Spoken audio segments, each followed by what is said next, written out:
Таврагч байгаа таавал ингээд аяглаа одоо нэг өөр зүйлүүд дагуу шалгалтаа тестийн шалгалтаа. Тэгээд дээр нэг энэ хэлэхэд бол энэ сургалтанд сууснаар гацэг эзэн шиг ашигласан эрсдэлтэй болсноор энэ бол энэ бүхэн толгойд байдаг нэг зүйл байдаг шүү дээ.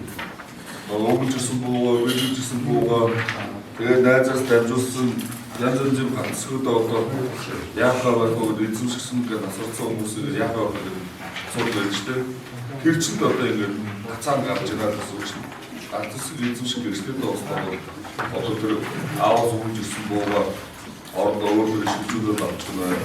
За Дорнод аймгийн Баян улсын судалгааны хамгааллын газраас Дорнод аймгийн цагдаагийн газарт өсөлт гаргасны дагуу цагдаагийн газрын тушаалаар сургуулийн ажлын хэсэг дамжуулж Баян улс ом гэж иргэний болоо гацсэг эзэмших эрсдэлээ олох сургуулийн зохион байгуулж байна. Тус сумын бол 40 гаруй иргэн хамрагдаж эрс цод 100% явагдаж байна. Сургууль 100% явагдаж байна. Тэгээд сургуультанд хамрагдсанаар иргэд бол гацсэг эзэмших бүрэн эрхтэй болно.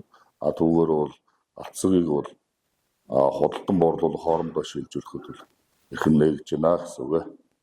Зуршлийн тухай хуулиар 10 жил тооцсон.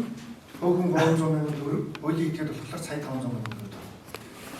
Тарганы экологийн эдийн засгийн үнэлгээр болохоор 410 мянган төгрөг.